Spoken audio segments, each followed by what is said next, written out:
করে শুধুমাত্র নিঃস্বার্থ চরিতার্থ প্রকাশ করতে চাচ্ছে। প্রশিক্ষণ হবে যদি বাংলাদেশের প্রতিটি ঘরে ঘরে ছাত্র সমাজের মাঝে পৌঁছে দিতে পারি, সব মুনাফেকরা ভেসে যাবে ইনশাআল্লাহ। মুনাফেক শ্রেণীর আবির্ভাব হয়েছে যারা বিগত 15.5 বছর ছাত্রলীগ এবং আওয়ামী লীগের পতাকা তলে আশ্রয় নিয়েছিল। তাদের পদ পদবি থেকে এই ছাত্রলীগের পদ পদবি নিয়ে ছাত্র দলের আমাদের উপর হামলায় তারা সরাসরি জড়িত ছিল। আমরা সেগুলো অবগত রয়েছি এবং তারা একটি বৃহত্তর আন্তর্জাতিক ষড়যন্ত্রের অংশ হিসাবে তারা এমন একটি ফেসিবাদ কায়েমের প্রচেষ্টা চালিয়ে যাচ্ছে।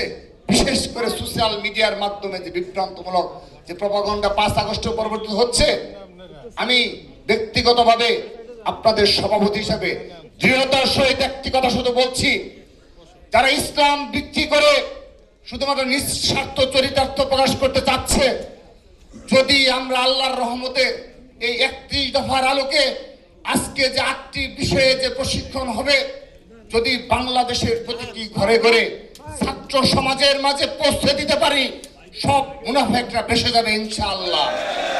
কোনো মুনাফেকি কাজ হবে না, কারণ একমাত্র বিএনপি এবং বিএনপির ভারপ্রাপ্ত চেয়ারম্যান জনাব তারেক রহমান, তার একটি ভিশন রয়েছে, বাংলাদেশকে নিয়ে একটি সুনির্দিষ্ট পরিকল্পনা রয়েছে।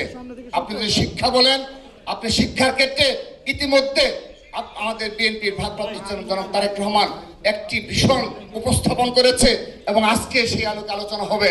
কিন্তু আপনারা লক্ষ্য করে দেখেন, একটি মুনাফেক দল রয়েছে যারা শুধুমাত্র নিজেদের অল্প কিছু শিক্ষা প্রতিষ্ঠান এবং কোচিং ব্যবসাকে প্রতিষ্ঠিত করার জন্য তারা নিমগ্ন রয়েছে।